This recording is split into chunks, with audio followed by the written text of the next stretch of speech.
Hi, നമസ്കാരം പ്രിയപ്പെട്ടവരെ.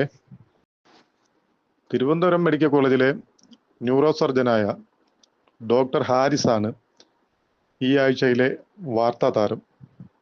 അദ്ദേഹത്തിൻ്റെ ഒരു ഫേസ്ബുക്ക് പോസ്റ്റിലൂടെയാണ് അദ്ദേഹം ഇപ്പോൾ നിറഞ്ഞു നിൽക്കുന്നത്. ദീർഘമായ ഒരു എഴുത്താണ് അദ്ദേഹം ഫേസ്ബുക്കിലൂടെ നടത്തിയേക്കുന്നത്.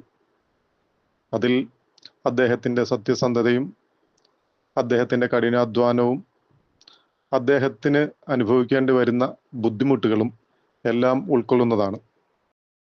അദ്ദേഹം ഈ പോസ്റ്റ് ഇടാനുള്ള പ്രധാന കാരണം തിരുവനന്തപുരം മെഡിക്കൽ കോളേജിലെ ശസ്ത്രക്രിയാ ഉപകരണങ്ങളുടെ ലഭ്യത ഇല്ലായ്മയാണ്.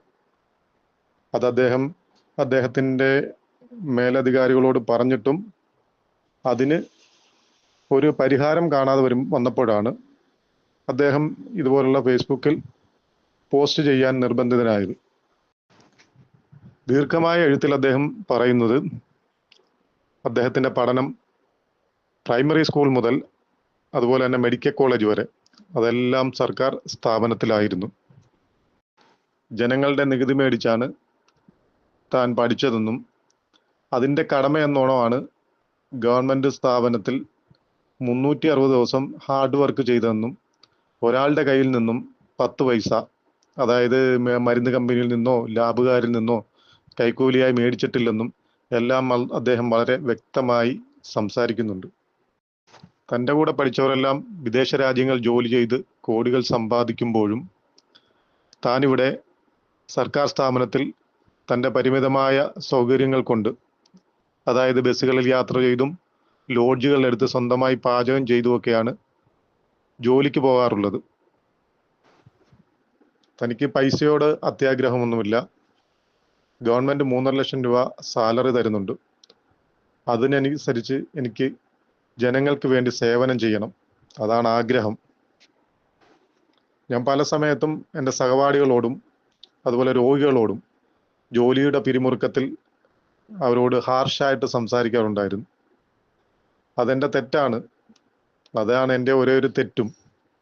സാധാരണക്കാരായ കൂലിവേലക്കാരായ അതുപോലെ ലോട്ടറി വിൽപ്പനക്കാരായ ജനങ്ങളുടെ മുന്നിൽ നിങ്ങളുടെ ഓപ്പറേഷൻ മാറ്റിവെച്ചു എന്ന് പറയുമ്പോൾ അവർക്കുണ്ടാകുന്ന വിഷമം മൂലം എനിക്കുണ്ടായ കുറ്റബോധത്തിൻ്റെ അടിസ്ഥാനത്തിലാണ് ഫേസ്ബുക്കിൽ ഇങ്ങനെ എഴുതിയത്. പലപ്പോഴും മേലധികാരികളോട് ഇതേപ്പറ്റി സംസാരിച്ചിട്ടും അതുപോലെ തന്നെ ആരോഗ്യമന്ത്രിയുടെ PA ആയിട്ട് സംസാരിച്ചിട്ടും ഇതിനൊരു പോംവഴിയും കിട്ടിയില്ല. ചിലപ്പോൾ ഞാൻ ഈ സിസ്റ്റത്തിൽ നിന്നും പുറത്തു പോയേക്കാം, അല്ലെങ്കിൽ എന്നെ പുറത്താക്കിയേക്കാം. എങ്കിലും ഞാൻ ഈ വിഷയത്തിൽ ഉറച്ചു നിൽക്കുന്നു. ഏത് അന്വേഷണവും നേരിടാൻ ഞാൻ തയ്യാറാണ്. ആരുടെ മുന്നിലും എന്ത് തെളിവ് നൽകാനും ഞാൻ തയ്യാറാണ്.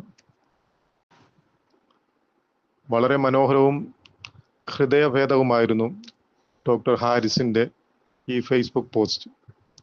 ഡോക്ടർ ഹാരിസ്, താങ്കളൊരു ഹീറോയാണ്. Big salute. താങ്കളുടെ ഈ തുറന്നു പറച്ചിൽ എല്ലാവരുടെയും കണ്ണുകൾ തുറപ്പിക്കട്ടെ എന്ന് പ്രാർത്ഥിക്കുന്നു. Thank U.